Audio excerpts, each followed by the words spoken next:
Bismillahirrahmanirrahim. Assalamualaikum warahmatullahi wabarakatuh. Alhamdulillah rabbil alamin. Wassalatu wassalamu ala Rasulillah wa ala alihi wa ashabihi wa man tabi'ahum bi ihsan ila yaumiddin. Amma ba'd.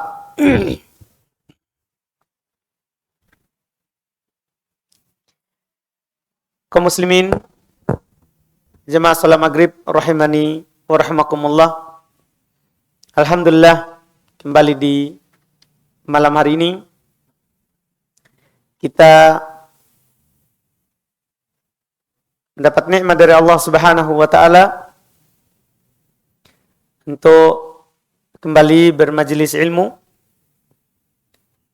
mempelajari agama Allah Subhanahu wa taala, mempelajari warisan dari warisan Nabi kita Muhammad sallallahu alaihi wa ala alihi wasallam. Alhamdulillah, kita masih membaca kitab Umdatul Ahkam min kalami khairil anam, karya Al-Imam Abdul Ghani Al-Maqdisi rahimahullahu ta'ala. Di malam hari ini kita masih di dalam bab mandi janabah, mandi junub. Di pertemuan yang lalu kita sudah mendengarkan hadits yang disampaikan oleh beliau rahimahullah terkait dengan cara mandi junub. Yang mana beliau sampaikan ada dua cara dari hadits yang beliau sampaikan. Ada dari cara Aisyah, itu yang dinukil oleh Aisyah, dan ada cara yang dinukil oleh Maimunah radhiyallahu taala anhuma. Sekarang kita lanjutkan lagi bacaan kita terhadap kitab ini, yaitu kita mulai dengan hadits 33. Kata beliau rahimahullahu taala, si di bab junub, an Abdullah bin Umar radhiyallahu ta'ala anhuma anna Umar ibn al-Khattab radhiyallahu ta'ala anhu qala, ya Rasulullah, ayarkudu ahaduna wa huwa junub? Qala na'am, idza tawadda'a ahadukum falyarkud. Ini adab ketika kita junub dan kita belum ingin mandi dari junub itu. Iya. Kata beliau rahimahullahu taala dari Abdullah ibn Umar radhiyallahu taala anhuma, bahwasanya Umar itu bapak beliau, khalifah kedua dari khalifah kaum muslimin. Bahwasanya Umar ibn Khattab radhiyallahu taala anhu, beliau berkata, wahai Rasulullah, ayarkudu ahaduna wa huwa junub? Apakah boleh salah seorang dari kami tidur wa huwa junub, dalam keadaan dia junub? Qal, maka kata Nabi sallallahu alaihi wasallam, na'am, idza tawadda'a ahadukum falyarkud. Iya, boleh apabila salah seorang dari kalian berwudu, maka tidurlah. Maka tidurlah. Hadits ini Masya Allah dibawakan oleh penulis rahimahullah ta'ala di dalam bab mandi junub, yaitu terkait dengan pertanyaan apakah boleh seorang yang junub untuk tidur sekaligus makan, minum, ya, atau bahkan kadang masuk pertanyaan, boleh nggak seorang berhubungan badan lagi setelah dia berhubungan tapi belum mandi yang sebelumnya? Ini semua pertanyaan dijawab dengan hadits ini. Jadi kalau antum ada yang bertanya, boleh nggak seorang tidur padahal dia belum mandi junub? Jawabannya boleh. Kalau dia wudu sebelum tidur, yaitu setelah junub dia berwudu, boleh. Itu jawabannya. Dalilnya hadis ini. Nabi ditanya oleh Umar ibn Khattab, apakah boleh salah seorang dari kami tidur padahal belum mandi junub? Kata Nabi, iya boleh. Kalau dia berwudu.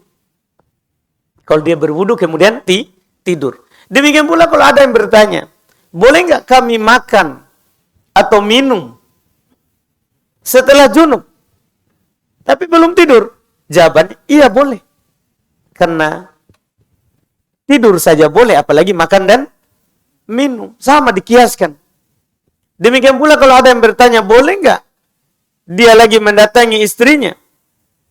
Maksudnya dia ingin mengulangi, padahal yang sebelumnya belum mandi. Jawabannya, boleh. Apalagi telah datang dalam hadis dalam riwayat Muslim. Kalau ini kan Bukhari Muslim. Dalam riwayat Muslim, khusus bagi seorang ingin mendatangi istrinya, ingin mengulangi. Ia mengulangi setelah dia mendatangi istrinya, sebelumnya dia belum mandi. Boleh, kata Nabi SAW dalam hadis riwayat Muslim dari Abu Sa'id Al-Khudri radhiyallahu ta'ala anhu, idza ata ahadukum ahlahu thumma arada ayyauda falyatawadda bainahuma wudu'an. Apabila salah seorang dari kalian mendatangi istrinya, kemudian dia ingin mengulanginya, maksudnya lagi, ya, pada kali yang kedua, kali yang ketiga, kali yang keempat, ya kan istrinya, terserah dia. Ya, kenapa mengkerut? Ya, kan urusannya. Tapi ada sunnahnya yang harus dipenuhi, yang bisa dilakukan supaya kita dapat pahala. Kata Nabi, apabila salah seorang dari kalian mendatangi istrinya, kemudian dia ingin mengulangi, faliyatawadda bainahuma, maka hendaklah dia berwudu di antara keduanya. Jadi boleh kalau dia berwudu di antara keduanya. Boleh. Sekarang pertanyaannya, ini hukum wudunya di sini apa hukumnya? Apakah wajib? Artinya kalau tidak dilakukan berdosa. Ada orang yang junub di awal malam, kemudian dia ingin tidur.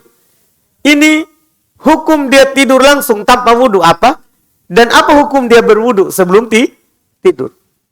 Kalau tadi kan kita bilang, boleh dia tidur. Boleh dia makan. Boleh dia minum. Boleh dia melakukan kegiatan yang lain. Bahkan boleh dia mendatangi istrinya lagi padahal belum mandi. Sekarang, apa hukum wudu di antara semua ini? Di antara semua ini. Ini juga perlu diketahui apa hukum wudu di situ. Disebutkan oleh Al-Imam An-Nawawi rahimahullahu ta'ala bahwa dalam pendapat mayoritas ulama, wudu di sini tidak wajib. Wudu di sini tidak wajib. Hukumnya sunnah. Hukumnya ini adalah apa? Sunnah. Karena ini adalah perintah irsyad. Perintah untuk menuntun. Sama dengan sabda Nabi SAW kepada Mu'adz ibn Jabal. La tada'anna dubura kulli sholat. Jangan pernah kamu meninggalkan di penghujung setiap sholat untuk berucap, Allahumma a'inni ala dzikrika wa syukrika wa husni ibadatik. Apa hukum mengucapkan ini di akhir sholat? Sebelum salam. Sunnah. Kenapa bisa? Karena ini perintah. Memang perintah, tapi ini namanya perintah irsyad. Perintah menuntun seorang bahwa ini yang dilakukan kalau kamu berada di penghujung sholat. Sama juga dengan ini. Walaupun ada dinukil dari Imam Malik, demikian pula orang Dhahiriyah, hukum wudu di sini kata mereka adalah wajib. Artinya berdosa kalau tidak kita lakukan. Tapi yang benarnya adalah apa yang dikatakan oleh mayoritas ulama, bahwa berwudu setelah junub ketika ingin tidur hukumnya sunnah. Demikian pula berwudu setelah junub ketika ingin melakukan aktivitas yang lain, mau makan, mau minum, hukumnya adalah apa? Sunnah. Kalau kita belum mau mandi, maka sunnah kita berwudu. Sunnah kita berwudu. Ini berlaku untuk laki-laki dan juga untuk perempuan. Juga untuk perempuan. Kata Imam Nawawi rahimahullah ta'ala, qad nassa ashabuna annahu yukrahun naum wal akal wasyurbi wal jima qabla al wudu. Kata Imam Nawawi rahimahullah, telah dijelaskan oleh para teman kami, maksudnya orang-orang Syafi'iyah, bahwasanya dibenci tidur, makan, minum, jima sebelum wudu kalau sudah junub sebelumnya. Dibenci. Wa hadhil ahadits tadullu alaihi. Hadits-hadits ini tadi yang disebutkan tadi menunjukkan atas tersebut. Kemudian beliau lanjutkan, wala khilafa indana annal wudu'a anna hadzal wudu'a laisa biwajib. Perhatikan. Dan tidak ada perselisihan di kalangan kami bahasanya wudu di sini tidak wajib. Wudu di sini tidak wajib. Apa artinya tidak wajib? Itu hukumnya adalah apa? Sunnah. Hukumnya adalah sunnah. Mungkin bisa dipahami.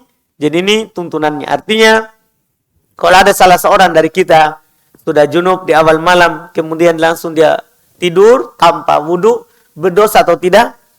Tidak berdosa. Hanya saja dia tidak mendapatkan pahala sunnah. Karena sunnahnya dia berwudu, baru tidur. Kalau dia ingin mandi di akhir malam. Kalau dia ingin mandi di akhir malam.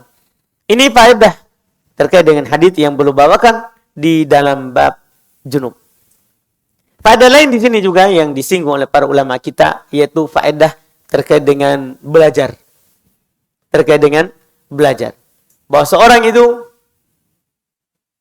berapapun dan bagaimanapun dan apapun kedudukannya, itu tidak boleh malu untuk belajar. Tidak boleh malu untuk belajar. Kita bisa melihat Umar ibn Khattab. Belum, Masya Allah, sahabat Nabi SAW yang mulia. Iya. Sampai kata Nabi SAW, iyattabi'in nasa Abu Bakar wa Umar, faqad rasyadu. Kalau manusia ikut Abu Bakar dan Umar, maka sungguh mereka telah mendapat hidayah. Demikian pula keutamaan beliau ini, dia adalah al-mulhim. Dia bukan nabi tapi selalu diberikan ilham oleh Allah Subhanahu wa taala. Beberapa pendapatnya sewaktu Nabi SAW hidup itu turun Al-Qur'an membenarkannya.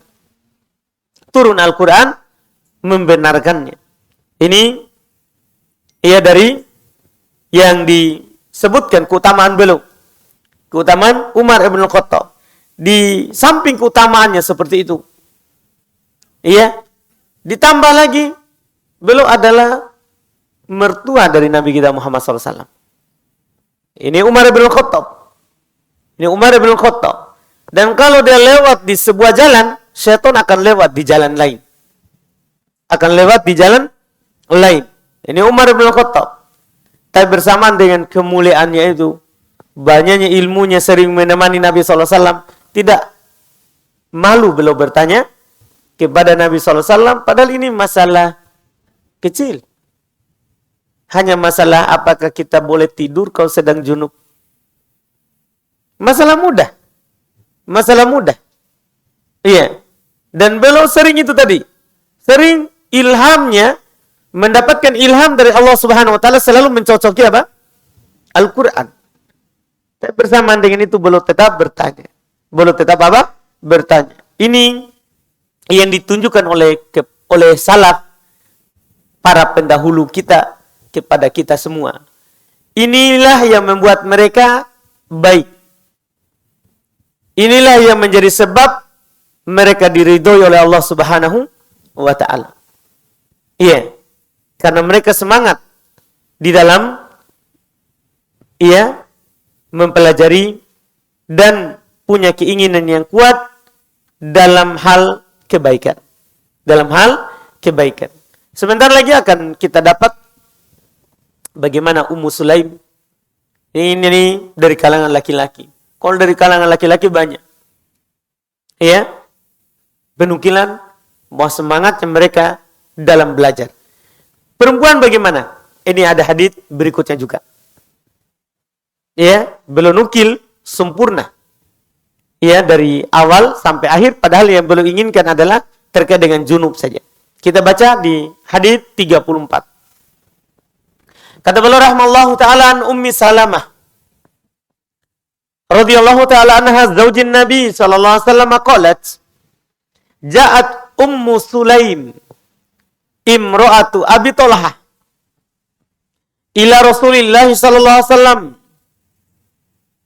faqalat ya Rasulullah inna Allah la yastahyi minal haqqi fahal 'alal mar'ati min ghuslin idha hiya ihtalamat faqala Rasulullah sallallahu alaihi wasallam na'am idha ra'atil ma'. Masya Allah. Kata beliau rahmahullah dari Ummi Salamah radhiyallahu taala anha istri Nabi sallallahu alaihi wasallam. Beliau berkata, datang Ummu Sulaim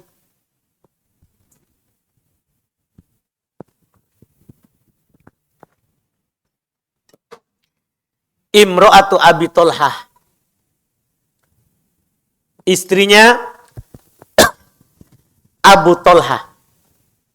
Jadi istrinya namanya Ummu Sulaim, suaminya namanya Abu Talha.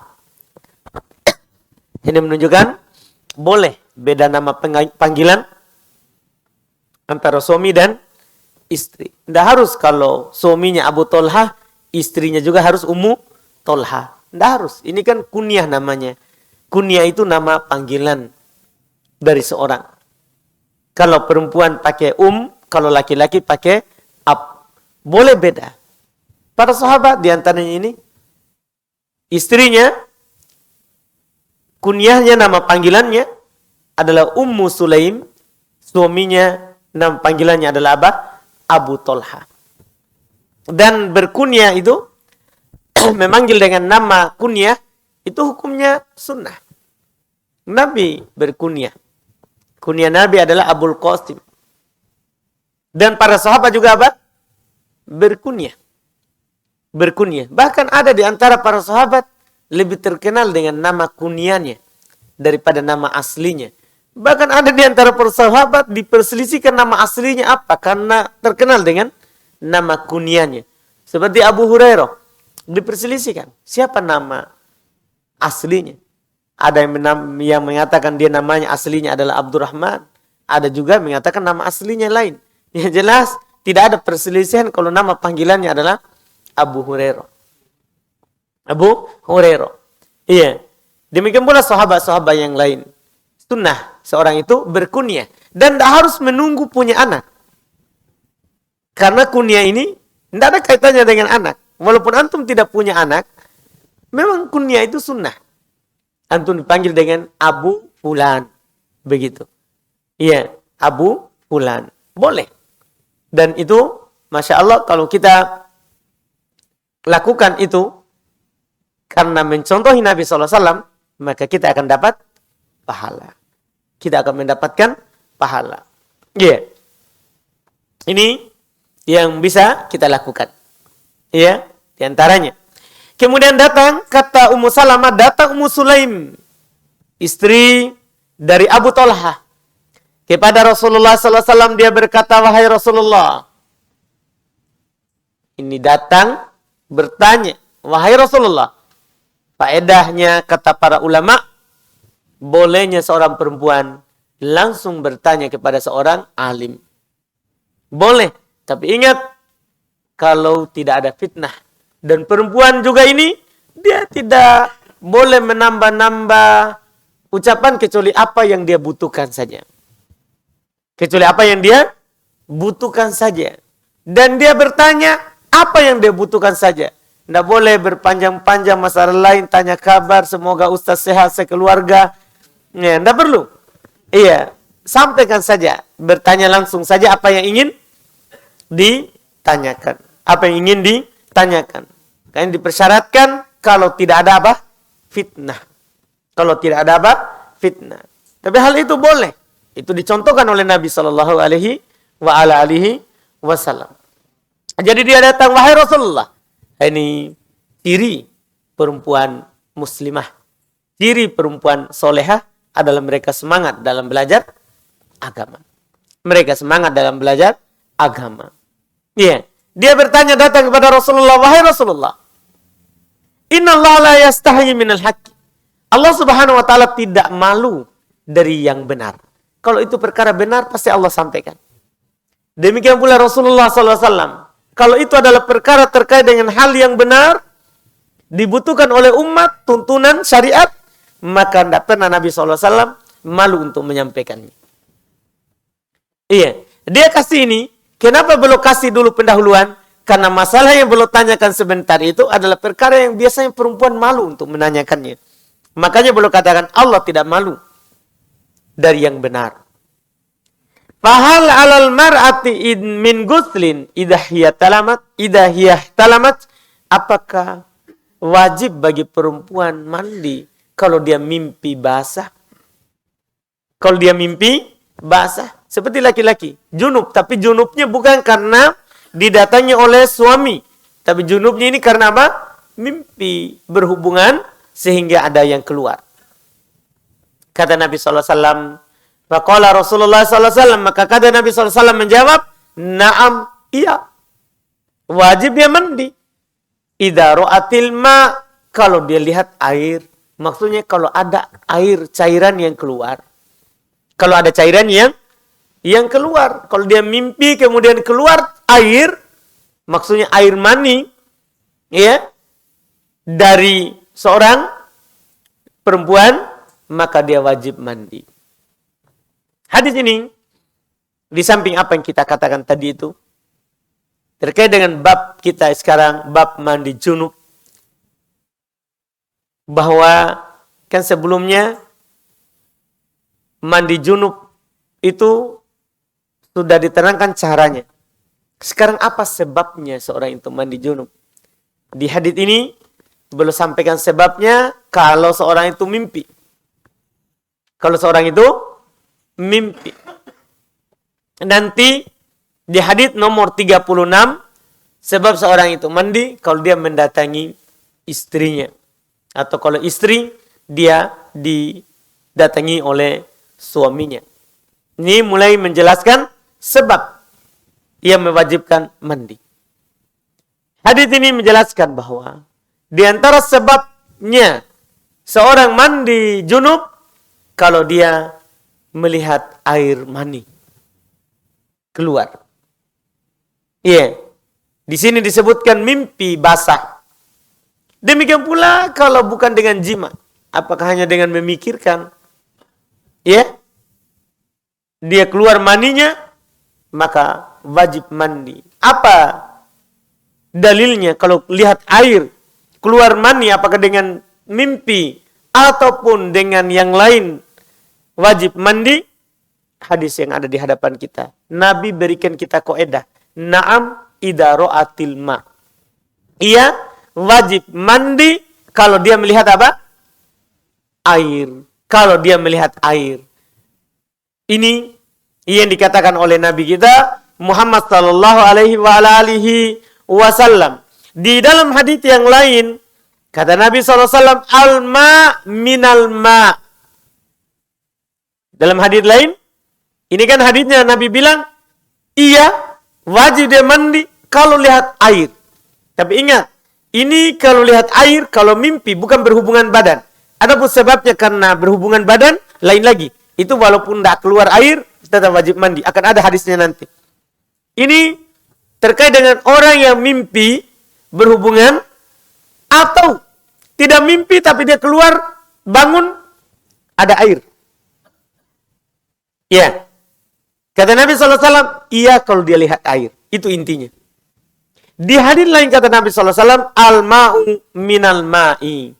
Adanya air, maksudnya wajibnya mandi minal ma' karena adanya air yang keluar. Junub. Apakah dari laki-laki ataupun dari perempuan? Apakah dari laki-laki ataupun dari seorang perempuan? Hadis ini juga menunjukkan bahwa seorang perempuan juga itu ada maninya. Ada maninya. Hanya saja tentunya keluarnya tidak seperti laki-laki. Yang keluarnya dengan penuh semangat. Ya. tersemprot. Iya, tidak sama dengan laki-laki. Ya, karena beda memang. Ya, alatnya. Laki-laki ya dimaklumi alatnya. Ya, perempuan juga dimaklumi oleh perempuan. Dimaklumi alatnya. Makanya yang jelas laki-laki punya mani, demikian pula apa? Perempuan. Pernah ditanya oleh seorang lelaki kepada Nabi SAW. Pernah ditanya, apakah perempuan juga punya? Ada yang keluar. Karena sebagian orang perempuan tidak ada maninya. Mereka katakan seperti itu. Tanya oleh seorang kepada Nabi SAW. Ya iya ada. Kalau tidak ada, dari mana penyerupaan?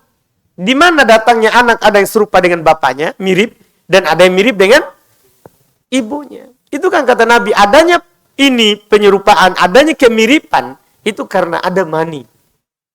Ya ada mani. Kalau, ya kata Nabi SAW, kalau laki-laki yang ya duluan, ya, maka ada penyerupaan terhadap laki-laki. Kalau perempuan, maka ada penyerupaan terhadap perempuan. Itu terjadinya penyerupaan itu karena sebab itu. Ini menunjukkan bahwa perempuan ada maninya. Seperti ini. Para sahabat datang perempuan bertanya kepada Nabi. Itu menunjukkan ada di antara mereka. Nah, yang keluar apa? Maninya. Hanya saja kadang seorang perempuan itu tidak rasa kalau dia ada maninya. Karena kadang tidak bisa dia bedakan dengan rutubah. Dengan basahan yang keluar di seorang perempuan tatkala digauli oleh suaminya. Karena dia banyak madinya. Kalau laki-laki namanya madi. Laki-laki saat dia bercumbu dengan istrinya, ya, atau yang lain dia melakukan muqaddimah, pendahuluan dengan istrinya, itu akan keluar madi di dakarnya, di kelaminnya. Perempuan juga akan keluar madi, tapi tidak disebut madi dalam istilah fikih, disebut dengan rutubah, basahan seorang perempuan. Dan perempuan lebih banyak basahannya daripada laki-laki. Insyaallah yang sudah menikah semuanya tahu itu. Yang belum menikah sabar, semoga cepat menikah. Iya. Ini jelas, itu yang membuat dia tidak bisa. Kadang tidak bisa dia bedakan ini mani atau madi. Ini mani atau madi. Ini dari seorang perempuan. Ini hukumnya. Terkait dengan wajibnya mandi, wajib. Kalau dia lihat air. Kalau dia lihat air. Hadits ini dijadikan kaidah dan pembahasan fikih oleh para ulama kita rahimahumullah ta'ala terkait dengan pembahasan yang disebutkan di dalam masalah fikih ini, masalah cabang dari pembahasan tadi, yaitu bagaimana kalau ada seorang laki-laki atau perempuan, dia tidak ada mimpi. Tidak ada dia ingat mimpi berjima. Dia bangun tidur. Wih, basah. Iya. Dia tidak ada mimpi. Tapi dia bangun tidur, basah. Dia lihat. Wah, bukan air kencing. Karena air kencing, jelas cirinya. Dia pasti bau. Apa kita bilang? Pasti, pesing. Iya kan? Kasur pasti. Iya. Kan begitu? Ini dia bangun. Basah. Tidak bau kencing. Tapi ada bau mani. Kan mani itu berbau. Iya. Seperti bau adonan atau bau buah. Kalau dia berbunga, mau berbuah, bunganya itu waktu terbuka pelepah bunganya itu ada baunya. Seperti itu yang disebutkan oleh para ulama rahimahumullah. Dia cium bau mani. Apakah dia mandi?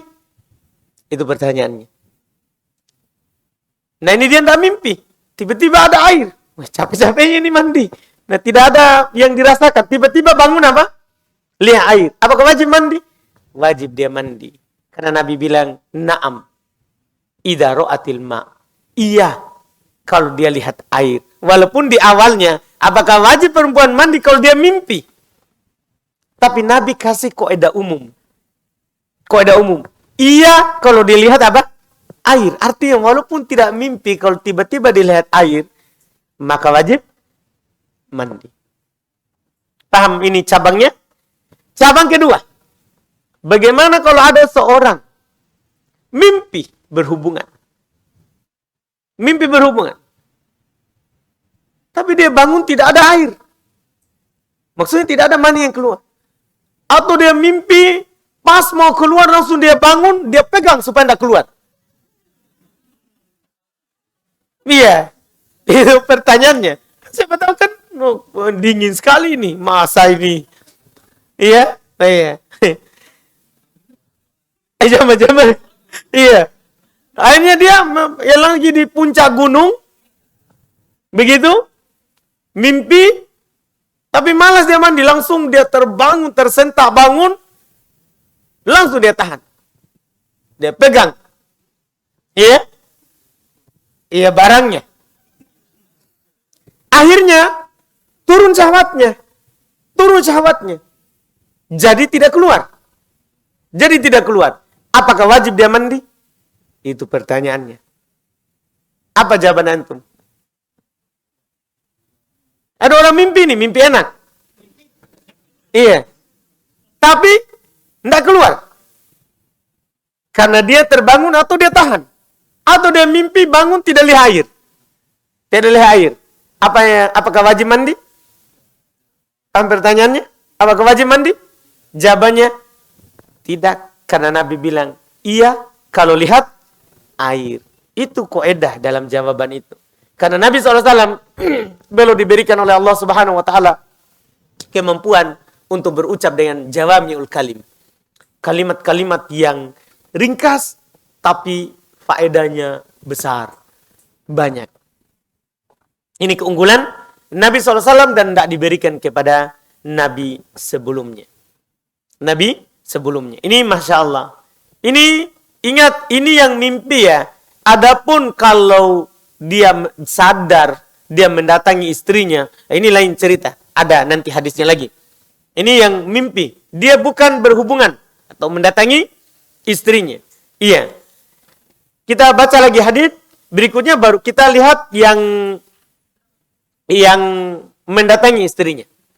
Iya. Ada kita insya Allah 2 hadis lagi baru kita cukup. Kita baca hadis berikutnya. Yang dibawakan oleh penulis rahimahullahu taala setelah hadis tadi dari Ummu Salamah. Sekarang hadis Aisyah. Yaitu nomor 35. Kata beliau rahimahullah, an Aisyah radhiyallahu taala anha qalat, kuntu agsilul janabah min saubi Rasulillah sallallahu alaihi wasallam. Fayakhruju ila shalah wa inna buqatal ma'i fi thawbihi. Wa fi labdin li muslimin laqad kuntu afrukuhu min saubi Rasulillah farkan fayusalli fihi. Masya Allah, ini hadis dengan 2 riwayat ini beliau ingin menyampaikan kepada kita apa hukum mani, najis atau tidak. Ini yang beliau ingin sampaikan kepada kita. Apa hukumnya? Beliau sampaikan lewat hadis. Kata beliau dari Aisyah radhiyallahu taala anha, dia berkata, saya mencuci bekas mani di pakaian Rasulullah SAW. Maka beliau keluar ke solat dan buqa al-ma'i fi taubih. Bekas air masih ada di pakaian beliau. Sekarang maksudnya bajunya dicuci, berarti bukan semua bajunya, tapi hanya yang kena apa? Mani. Yang dicuci. Makanya Nabi keluar pakai solat, ya, pakai solat, dan masih ada bekas airnya itu yang dicuci tadi, tempat adanya mani. Di lafaz ini, faedah yang bisa kita ambil bahwa pakaian yang kita pakai tidur itu boleh dipakai untuk sholat. Kadang sebagian orang kita lihat mau masuk masjid sholat, dia buka semua celananya baru pakai sarung. Ya, kita lihat kan begitu. Iya. Jadi kadang kalau sudah terlanjur keluar masjid tidak ada sarung, tidak sholat. Karena pakaiannya harus dia buka. Tidak.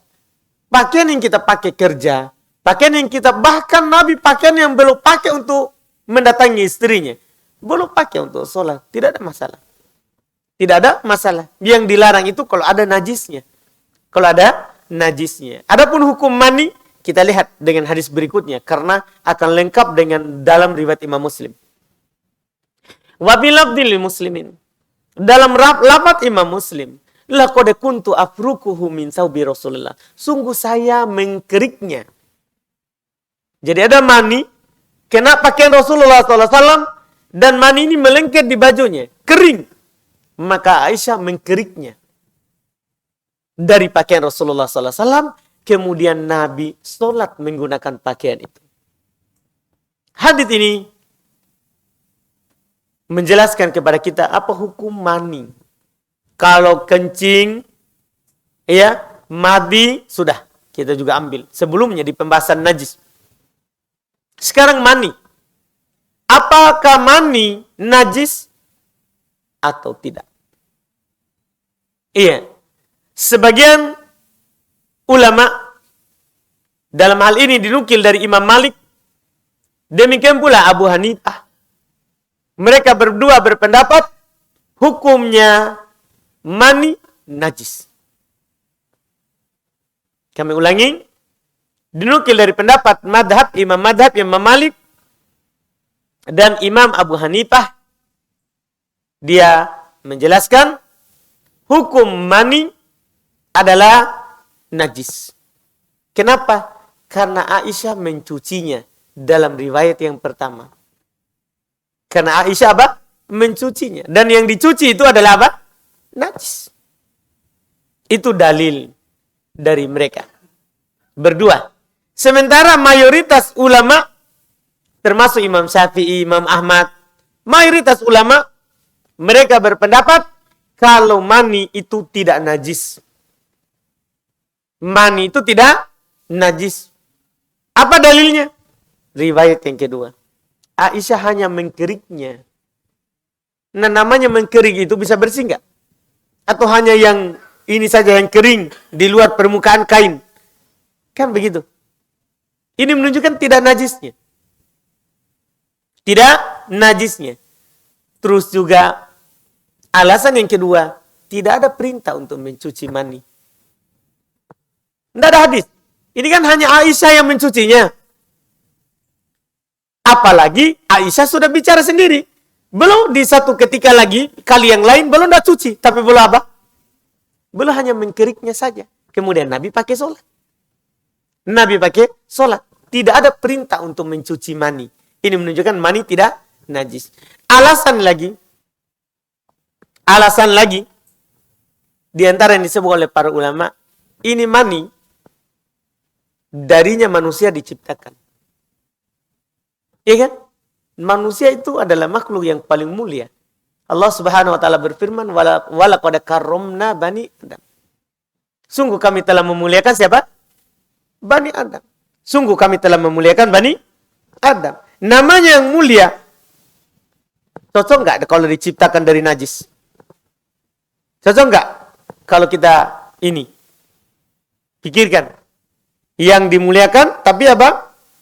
Dicipta dari najis. Itu tentunya tidak cocok. Tentunya tidak cocok. Nih. Di firman Allah Subhanahu wa taala di surah Al-Isra ayat lengkapnya tadi yang kami sebutkan, walaqad karramna bani adama wa hamalnahum fil barri wal bahri wa razaqnahum minat thayyibati wa faddalnahum ala katsirin mimman khalaqna tafdila. Ini langsung lengkapnya tentunya lebih jelas lagi. Sungguh kata Allah, kami telah memuliakan anak Adam. anak Adam, keturunan Adam. Kami angkut mereka di daratan dan di lautan. Kita dimuliakan itu dengan bisa hidup di darat dan di laut. Bukan menyelam di bawah, maksudnya di atasnya. Kalau di bawahnya itu ikan. Iya. Kami buat mereka bisa mencari rezeki di bumi, di daratan, bisa juga mencari rezeki di mana? Di lautan. Di lautan. Terus setelah itu kata Allah, wa razaqnahum minat thayyibat. Kami berikan kepada mereka rezeki dari hal-hal yang baik. Setelahnya lagi, wa faddalnahum ala katsirin mimman khalaqna tabdila. Ini yang paling terakhir penutupnya. Dan kami lebihkan mereka dengan kelebihan yang sempurna atas kebanyakan makhluk yang kami cipta. Itu keutamaan Bani Adam. Tentunya ini Bani Adam telah dimuliakan oleh Allah. Dia tidak dicipta dari apa? Najis. Dan kalau juga dicipta dari najis, ya bahaya nanti kita tidak bisa sholat. Ya kan? Karena kita harus bersih dari najis. Sementara kita ini terbuat dari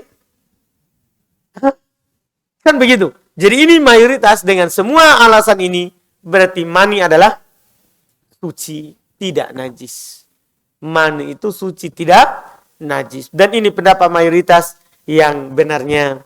Pendapat mayoritas ini yang benarnya. Ditambah lagi didukung sekali oleh hadis Aisyah tadi, bahwa beliau hanya mengkeriknya dan Nabi pakai sholat. Seandainya harus dicuci itu adalah najis, maka Nabi akan suruh, tidak boleh hanya dikerik saja, harus kamu cuci. Harus kamu apa? Cuci. Ini faedah dari hadis ini. Kemudian faedah hadis berikutnya, dan ini kita tutup pembahasan kita malam ini dengannya. Iya. Kata beliau rahimallahu taala an Abi Hurairah radhiyallahu taala anhu anna Nabiy sallallahu alaihi wasallam qala idza jalasa baina syu'abihal arba thumma jahadaha faqad wajabal ghusl wa fi lafdhi Muslim wa illam yunzil. Kata beliau rahimallahu dari Abu Hurairah radhiyallahu taala anhu, beliau berkata bahwasanya Nabi sallallahu alaihi wasallam bersabda, "Idza jalasa baina syu'abihal arba." Apabila dia telah duduk di atas cabang yang 4. Cabang 4 ini macam-macam terjemahan para ulama. Iya. Terjemahan para ulama terkait dengan cabang yang 4. Ada yang mengatakan, tapi ini mohon maaf, ini saya hanya menukil. Iya, jangan sampai ada ini joroknya pembahasan. Iya, maksudnya supaya antum paham apa ini maksudnya cabang yang 4. Ada di antara para ulama mengatakan al-muradu huna yadaha wa rijalaha. Ada yang mengatakan maksudnya kalau sudah ketemu 2 tangan dan 2 kaki, berarti kan 4 semuanya. Iya kan? Dimaklumilah oleh yang sudah menikah. Iya. Wakila ada juga yang menyatakan rijalaha wa fakidaha. Kedua kaki keduanya dan kedua pahanya. Jadi jumlahnya berapa? 4. Ya, begitulah. Pokoknya tidak usah diteruskan. Macam-macam. Banyak sekali penukilan dalam hal ini. Ada juga yang mengatakan yang paling aman, supaya antum tidak perlu pikirkan, ini adalah kinayah dari jima. Ini adalah kinayah dari berhubungan badan.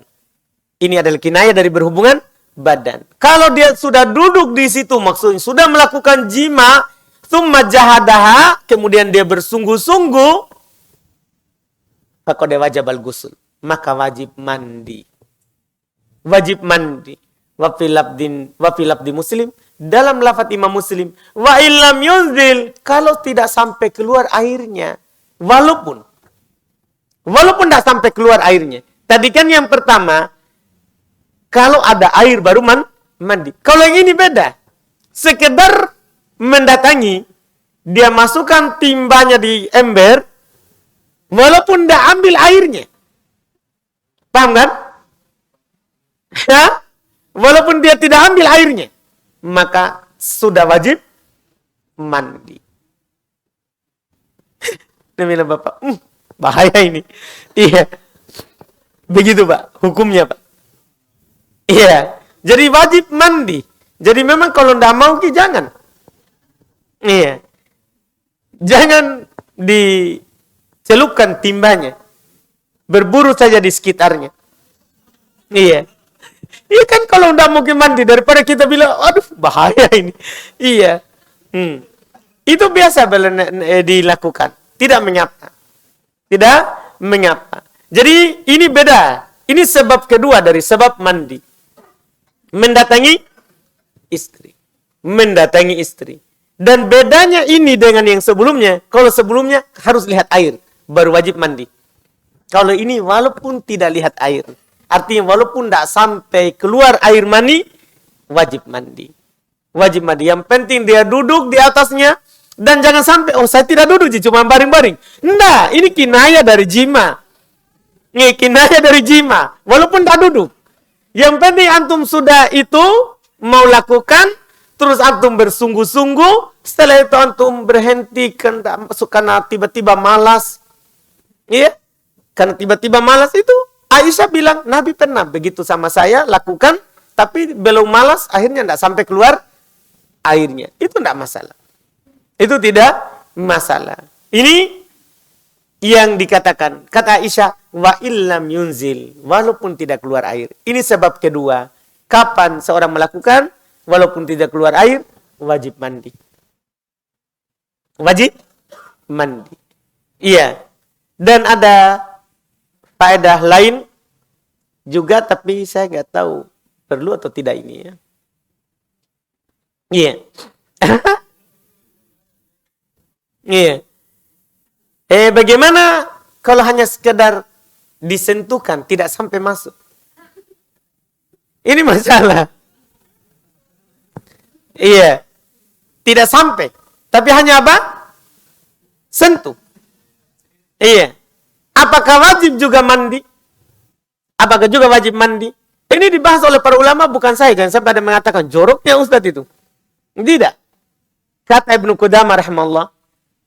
Ya, ini karena ilmu juga penting ini. Penting ilmunya.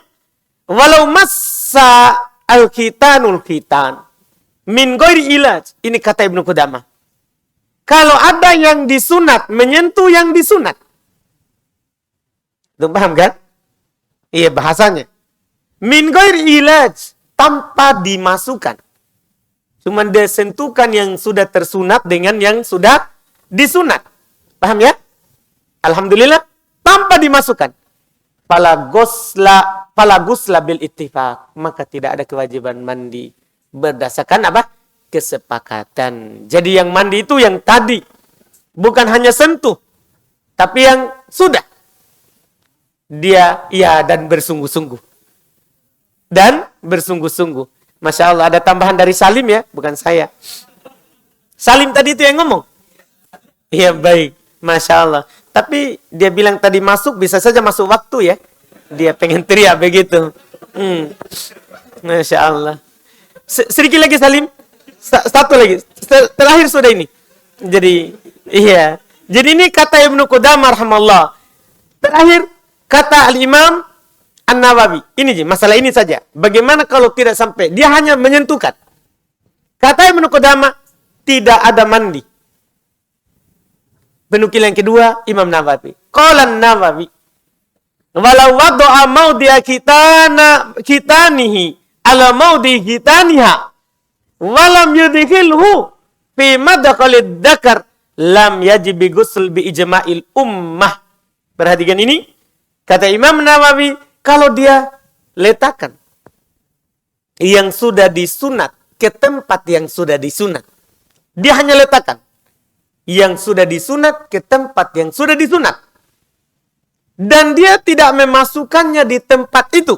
Maka tidak wajib mandi berdasarkan kesepakatan. Ini penting ya sekali terkait dengan hal ini. Demikian pula berkata Imam Asy-Syaukani. Qala Asy-Syaukani rahmallah. Wa qad ajma'al ulama. Dalam hal ini telah sepakat para ulama rahimahullahu ta'ala. Kama asyara ilaihi ala annahu. Sebagaimana diisyaratkan kepadanya bahwasannya lawadu adakarahu ala kitaniha. Kalau ada seorang lelaki meletakkan dakarnya, apa dakar? Apa zakar? Kemaluannya, kelaminnya, itu seorang suami. Dia letakkan kelaminnya di khitaniha, di kelamin istrinya. Ya, walam yulijahu, dan dia tidak memasukkannya, lam yajibul gusul ala wahid minhuma. Tidak wajib mandi atas setiap salah satu dari keduanya itu. Jadi perhatikan ini. Perhatikan ini ilmunya. Iya. Kemudian belum menambahkan. Kenapa anak nukil ini? Perkataan Imam Syaukani karena ada faedah tambahan setelahnya. Fala budda min qadri zaidin alal mulaqah. Maka harus ada kadar tambahan dari sekedar bertemu. Jadi bukan hanya sekedar apa? Bertemu. Harus ada lebih sekedar bertemu. Antum paham ini? Itu baru wajib apa? Mandi. Begitu Salim ya? Iya. Jadi bukan hanya sekedar bertemu. Harus apa? Ada lebih sedikit. Jelas ya? Baik. Kita cukupkan Salim. Iya. Kita adzan saja baru kita tanya jawab. Alhamdulillah. InsyaAllah kita lanjut lagi nanti hadisnya di pertemuan akan datang.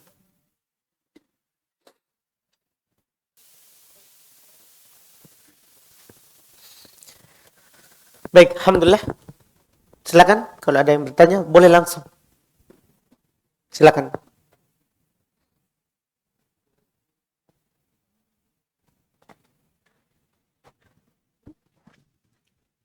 Bismillah. Bagaimana sikapnya seorang makmum Ustadz? Misalnya kebetulan dapat masjid yang tidak rapat softnya Ustadz. Apa itu kakinya Ustadz dia rapatkan atau tidak? Karena mungkin dia pikir karena sudah terbiasa jaga jarak, dia juga jaga jarak Ustadz kakinya. Padahal sudah terlanjur begitu, sudah rapat begitu Ustadz. Jadi tapi dia tidak kasih ketemu kakinya begitu Ustaz. Baik.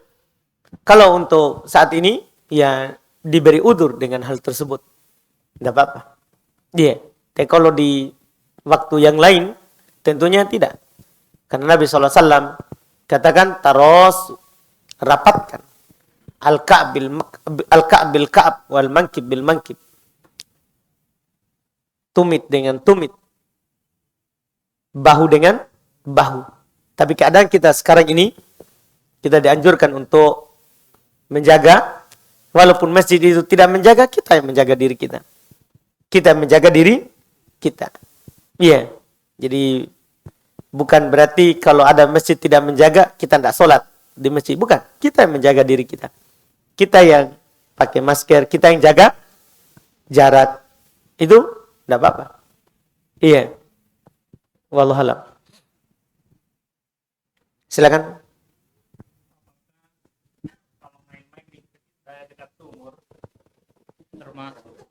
Baik. Apakah kalau main-main dekat sumur termasuk belum kena kafaro bila dilakukan di bulan Ramadan di siang hari? Di siang hari. Baik. Pertama, kita melihat hadis Pak ya. Sebenarnya ini kan hadis terkait dengan kafaro itu. Hadis Abu Hurairah. Riwayat Imam Al-Bukhari dan Imam Muslim. Kalau kita melihat ini kejadiannya, maka kita akan paham dan kita akan tahu jawabannya. Dari apa yang kita tanyakan. Jadi datang seorang lelaki. Arabiyah. Kepada Nabi SAW. Dia katakan, halak. Saya binasa. Saya binasa. Dia ditanya oleh Nabi, kenapa? Ada apa? Kenapa kamu binasa? Dia bilang, waqatu ala ahli. Saya jatuh di atas keluargaku. Ini juga kinayah untuk jima. Kinayah untuk jima. Maka Nabi SAW katakan kepadanya setelah ini, apa kamu mampu membebaskan budak? Dia bilang tidak. Apakah kamu mampu berpuasa 2 bulan berturut-turut? Dia bilang tidak. Nah ini saja 30 hari. Dia jatuh. Jadi sudah pasti dia jawab apa? Tidak. Apa kamu mampu memberi makan 60 orang miskin? Dia bilang tidak. Karena dia orang miskin. Tidak mampu juga beri makan orang miskin. Maka datang sedekah hadiah kepada Nabi SAW berupa satu keranjang kurma, maka Nabi mencari orang tadi dan dia carikan. Dia katakan, kasih ini ke orang miskin. Dia bilang, siapa yang lebih miskin lagi dari saya antara ini? Artinya, gimana, apakah saya juga boleh karena saya miskin? Kata Nabi, bagi saja. Iya, kita melihat dari awal ini, dia bilang dia jima, dia datangi istrinya. Iya, itu yang kena kafaroh. Adapun hanya bermain di sekitar sumur, iya, mencium, mencumbu, itu tidak ada kafaroh. Tapi ingat, batal atau tidak puasanya? Nah, yang ini baru pertanyaannya. Kalau kafarohnya tidak. Karena syarat kafaroh itu harus dia datangi istrinya. Dia berhubungan badan. Nah, tapi sekarang apakah batal puasanya atau tidak? Itu yang pertanyaan berikutnya untuk yang kita ini. Kalau keluar maninya, walaupun dia main di sekitar sumur atau jauh dari sumur, batal puasanya. Batal puasanya. Kalau keluar maninya. Kalau tidak keluar, tidak batal. Tidak batal. Itu yang berikutnya, Pak. Jadi dua pembahasan. Wallahualam.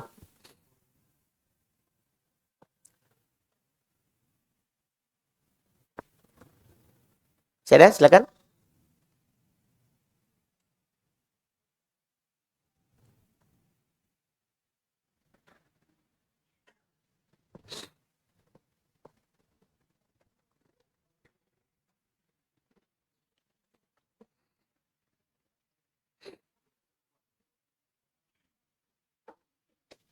Ini ada pertanyaan. Ustadz, yang manakah lebih afdol? Ada guru saya, Ustadz Mustamin, kadang kritik. Sudah lebih afdol lagi. Afdol itu sudah lebih. Jadi tidak perlu ditaruh sebenarnya lebih afdol. Tapi saya tidak kritik. Iya. Iya. Ya, maksudnya kalau antum bilang afdol, tidak usah kata lebih. Karena afdol itu bahasa Arab. Terjemahannya sudah lebih utama. Jadi ini lebih-lebih utama. Masalahnya kok ada bahasa Arab, Pak, lebih tambah lebih jadi tidak. Iya. Sebagaimana tidak tambah tidak, iya. Gitu kalau bahasa Arab, itu masalahnya. Kita pakai kalimat Arab. Mana yang lebih utama? Seharusnya nggak usah afdol. Bilang saja, mana yang lebih utama? Tapi alhamdulillah. Berada di rumah sendiri, tapi tidak boleh memakai hijab, karena dilarang. Sementara di rumah tersebut ada non-mahram. Atau berada di rumah teman, yang tidak ada laki-laki di dalamnya. Iya. Ini masalah. Kalau itu rumah sendiri, kita punya orang tua, ayah, ibu, maka tidak ada tentunya yang lebih utama daripada di rumah sendiri. Karena kita aman di situ. Walaupun ada orang yang bukan mahram. Terkait dengan orang yang bukan mahram, kita tinggal. Iya, bagaimana supaya orang itu, dia tidak bermudahan dengan kita, dan kita juga tidak bermudahan dengan dia. Bisa kita sampaikan kepada orang tua, atau sampaikan kepada orangnya. Sampaikan kepada apa? Orangnya. Iya, atau sampaikan kepada orang tua. Kalau bisa, ini yang bukan mahram disingkirkan. Iya, maksudnya dengan baik. Jangan juga kasar seperti itu. Iya. Dibahasakan dengan baik. Iya, kalau memang dia keluarga, ya sarankan saja. Bagus kalau dia kosan saja. Iya, nanti dibayarkan saja kosannya berapa. Itu bisa dilakukan. Iya, karena lebih aman di rumah sendiri daripada di rumah teman. Lebih utama dan lebih aman di rumah sendiri daripada di rumah teman.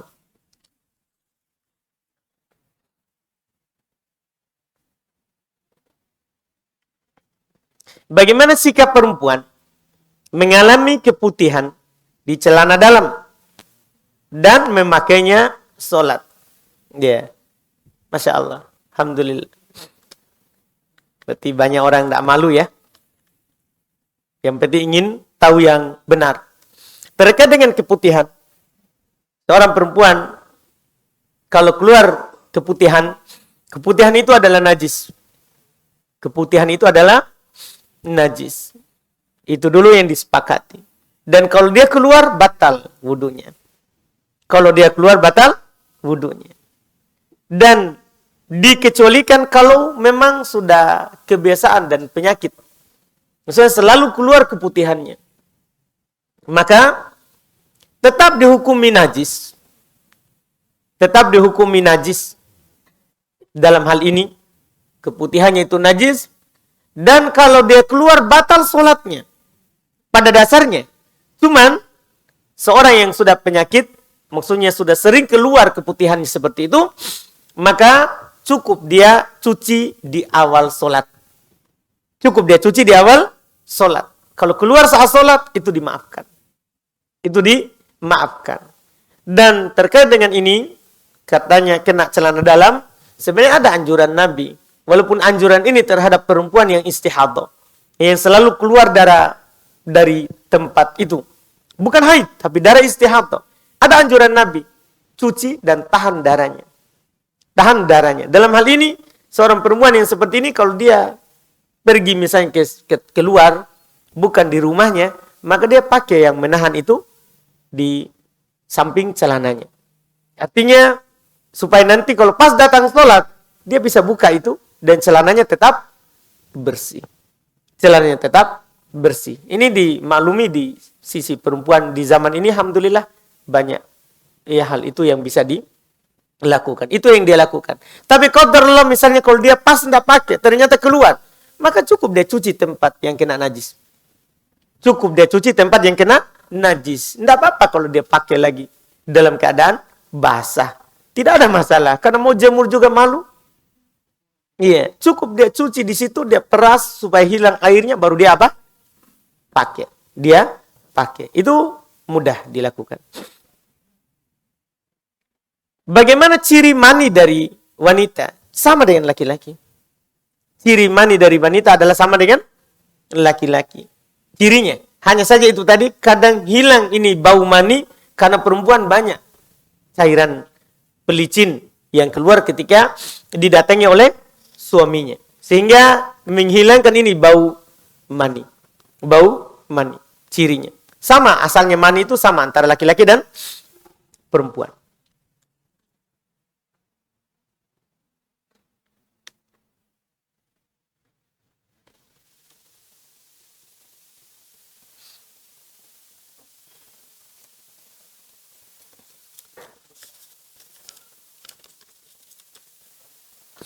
Ada lagi? Silakan. Silakan.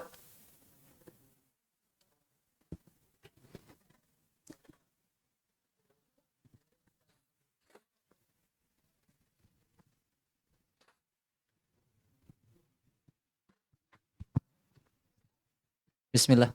Silakan. Afwan Ustaz mau bertanya,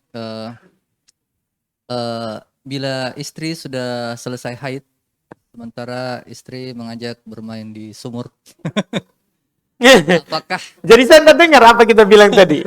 Iya. maksudnya setelah istri selesai haid dan dia mengajak berhubungan, apakah istri harus mandi wajib dulu atau bisa segera? Baik, Masya Allah nih. Masya Allah. Iya. Jazakallah. Baik. Masya Allah. Alhamdulillah. Iya. Barusan ada bapak-bapak malu ya. Bertanya begitu. Iya. Biasanya kalau bapak-bapak terang-terangan kalau ngomong. Iya. Tapi kita Masya Allah. Tidak apa-apa.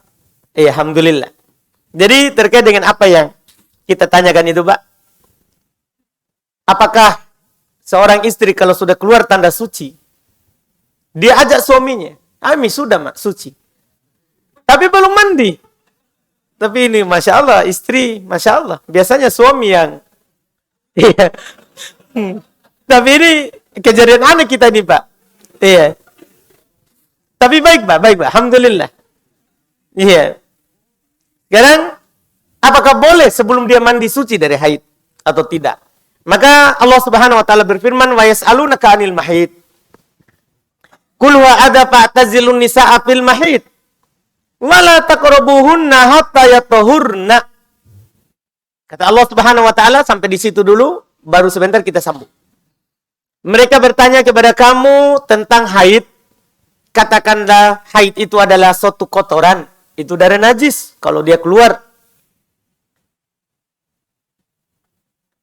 Fa'tazilun nisaa fil mahid. Oleh karena itu, jauhi perempuan saat dia haid. Jauhi perempuan saat dia haid. Wala taqrabuhunna hatta yatuhurna. Jangan kamu mendekatinya sampai dia suci. Sampai dia suci. Maksudnya jauhi di sini bukan jauhi tidak tidur bersama dengannya, tidak berselimut sama dia, bukan. Karena pas ayat ini turun, Nabi SAW bersabda, "Isna'u kulla syai'in illa nikah." Lakukan segala sesuatu kecuali nikah. Maksudnya kecuali berhubungan. Maksudnya disuruh menjauhi di sini, jauhi itu tempat. Tidak boleh berhubungan. Sampai dia suci. Sampai dia suci. Kata Allah setelahnya, "Fa'idha tatahharna fa'tuhunna min haitu amarakumullah." Kalau dia telah bersuci. Jadi kalau tadi bilang hatta yatuhurna, sampai dia suci. Jadi kalau sampai dia suci, boleh didekati. Tapi kapan baru boleh digauli? Setelahnya. Fa'idha tatahharna. Kalau dia sudah bersuci, maksudnya sudah mandi suci kalau dia bisa pakai air. Kalau tidak ada air, maksudnya dia sudah bertayamum. Iya? Fa'atuhunna min haitu amarakumullah. Maka datangi sesuai dengan apa yang Allah perintahkan. Jadi lafadznya beda. Jadi sudah bersuci, Pak. Kalau dia mengajak, mandi segera. Walaupun langsung siram saja dari atas sampai ke bawah, siap. Kan tidak harus sampo sabun. Tidak harus. Iya. Sampo sabun itu tambahan. Tambahan. Iya, itu tambahan dari mandi. Kalau dia sudah siram di atas kepalanya 3 kali dan merata seluruh badannya, maka sudah bisa. Sudah bisa. Itu yang disebutkan, Pak. Jadi walaupun dia sudah suci, tapi kalau belum mandi, belum bisa. Ya, atau belum tayamum, kalau dia tidak bisa pakai air, maka belum bisa. Itu dari di surat Al-Baqarah. Bisa kita baca ayat 222. Ayat 222 khusus tentang darah haid. Itu wallahualam. Masih ada lagi Pak Alfian? Cukup? Alhamdulillah.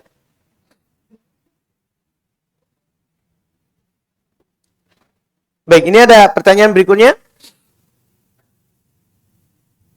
Ada 2 pertanyaan.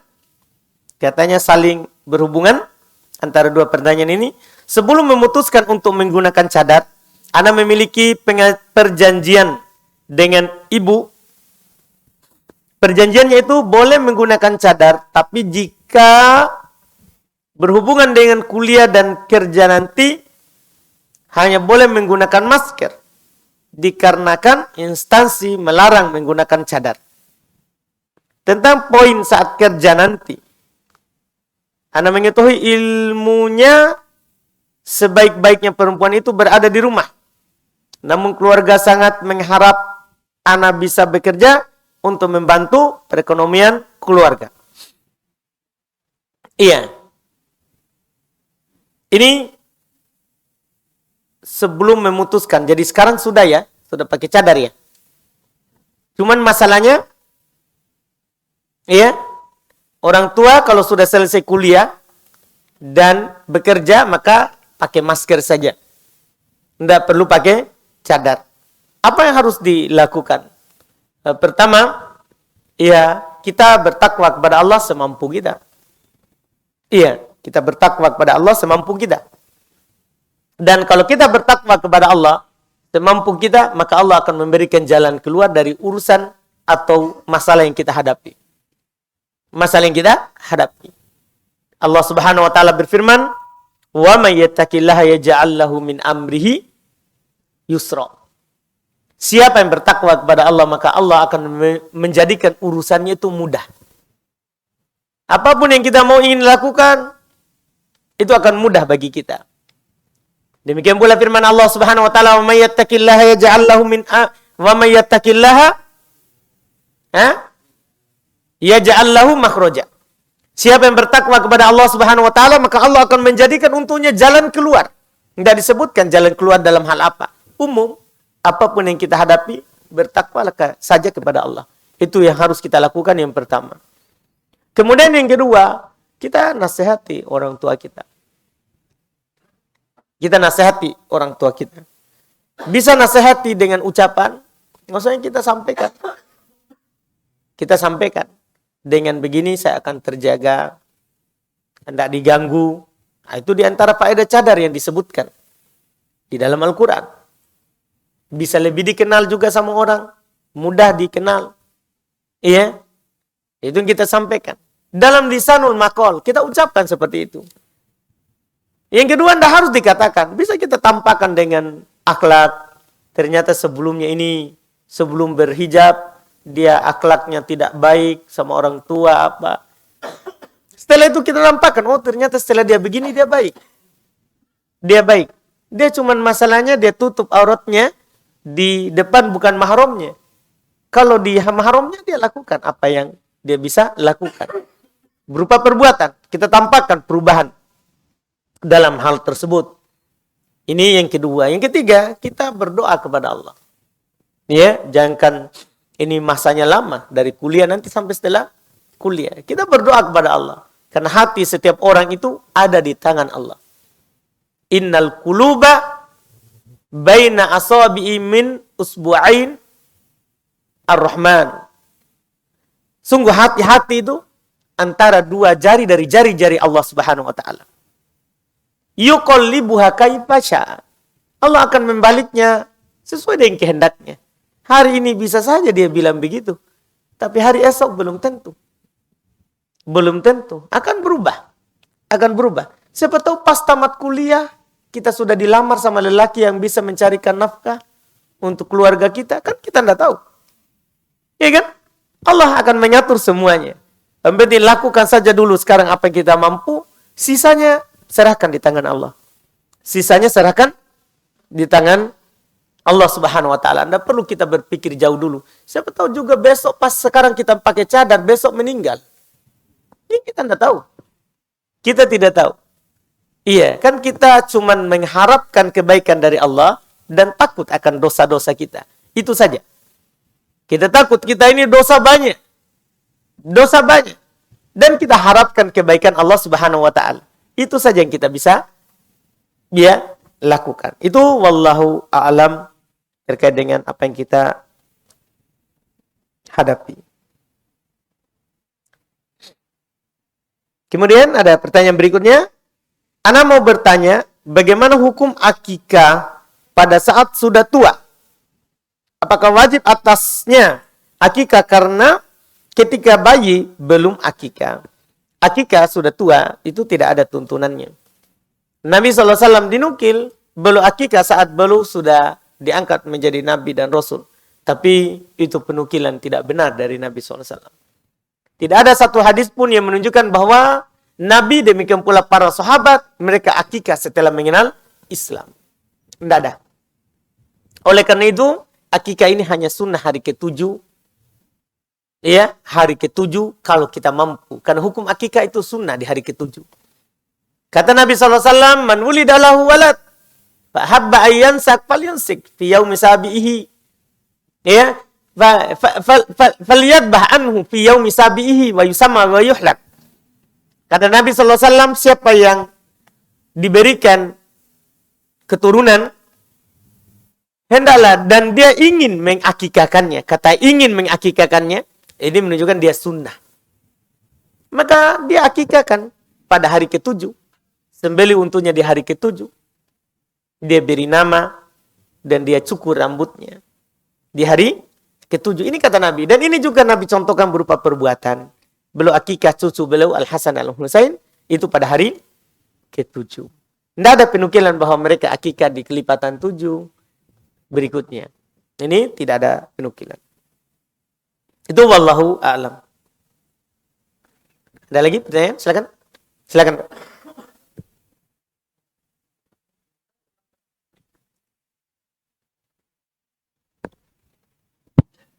Bismillah.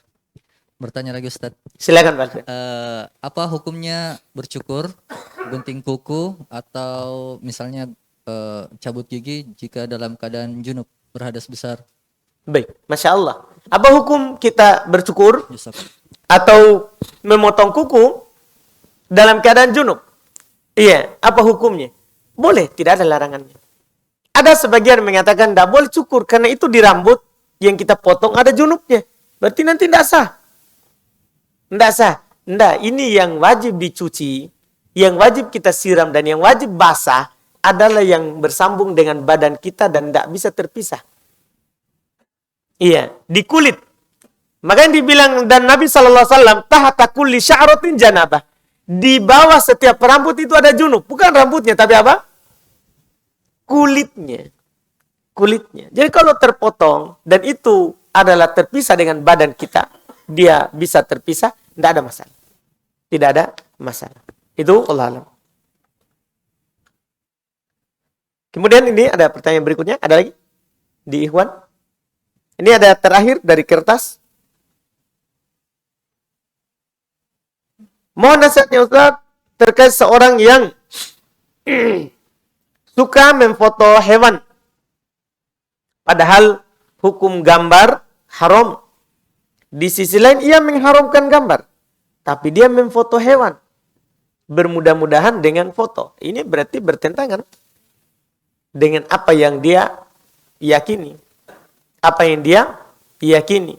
Iya, seharusnya kalau kita berkeyakinan dan memahami seperti itu, tidak boleh kita bermudahan. Dalam memfoto apa? Hewan. Tidak boleh kita bermudahan dalam memfoto hewan. Nasihatnya ya cukup kita bertakwa kepada Allah Subhanahu wa taala, ya beramal dengan ilmu yang kita pahami, itu menyebabkan kita akan ditambahkan ilmu untuk kita, ya, ditambahkan ilmu untuk kita, dan tentunya itu menjadikan ya berkah apa yang kita punya. Apa yang kita punya. Ini terkait dengan hal tersebut. Karena orang yang memfoto itu tentunya memfoto hewan, maksudnya memfoto yang ada ruhnya itu bahaya. Memfoto yang ada ruhnya itu bahaya. Tidak boleh kita bermudahan di dalam. Di dalam hadis dari Ibn Abbas radhiyallahu taala anhuma, Rasulullah sallallahu alaihi wasallam bersabda, nasihat kepada setiap orang yang bermudah-mudahan dalam memfoto makhluk yang bernyawa, yang ada ruhnya. Kalau yang tidak ada ruhnya, tidak apa-apa. Benda mati, gunung, pohon, boleh. Tapi yang berbahaya ini yang ada ruhnya. Orang-orang yang melakukannya nanti akan menyesal di hari kiamat. Akan menyesal di hari kiamat. Kata Rasulullah SAW, man sawwara suratan uddiba. Siapa yang menggambar sebuah gambar, maka dia akan diadab. Hatta yanfukha fiha ruh. Sampai kapan dia diadab? Sampai dia meniupkan ruh pada apa yang dia gambar. Ini menunjukkan tadi itu yang kita katakan yang ada ruhnya. Dia akan diadab sampai dia meniupkan ruh pada apa yang dia gambar. Mungkin nggak orang meniupkan ruh? Makanya kata Nabi SAW, walaisa binafikhin fiha. Dan dia tidak akan mampu untuk meniup ruhnya. Berarti dia akan disiksa selama dia belum meniupkan ruh pada apa yang dia foto itu. Jadi kita katakan jangan bermudahan. Karena nanti kita akan menyesalinya nanti di hari kiamat.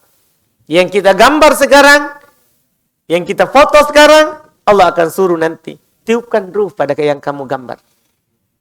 Tiupkan ruh pada yang kamu gambar. Pada yang kamu foto. Dan kita tidak akan mampu untuk meniupkan ruh di situ. Ini hadis diriwayatkan oleh Imam Al-Bukhari, Imam Muslim, ada dalam Imam Ahmad, Tirmidzi, ya, Imam Nasai, Imam Ibnu Majah. Semua imam hadis meriwayatkan hadis. Semua imam hadis meriwayatkan hadis ini. Apa maksud saya dari penukilan ini? Maksud anak, ini hadis terkenal. Ini hadis apa? Terkenal. Iya, cuman kadang orang ya, tentunya karena bermudahan tadi itu. Bermudahan tadi itu. Kadang tidak sampaikan hadis-hadis seperti ini. Kadang mereka hanya menyampaikan hadis-hadis yang lain yang mengandung makna, bisa diarahkan ke makna lain. Bisa diarahkan ke makna lain. Makanya Syekh Shalih Al-Fauzan, semoga Allah Subhanahu wa taala menjaga beliau agak keras dalam masalah ini. Ya, bahkan juga sebelumnya juga Syekh Albani rahimahullah Beliau katakan semua, ya, dalam hal ini bahkan siapa yang menukil fotoku, memajangnya, maka dia berlepas diri darinya. Dia berlepas diri darinya. Kecuali yang dibutuhkan ya, terkait dengan pemerintah, KTP, paspor, itu masalah lain. Itu namanya darurat atau hajah, dibutuhkan. Darurat atau hajah karena dibutuhkan. Yang di sini nih, yang kita tidak butuhkan, jangan bermudahan.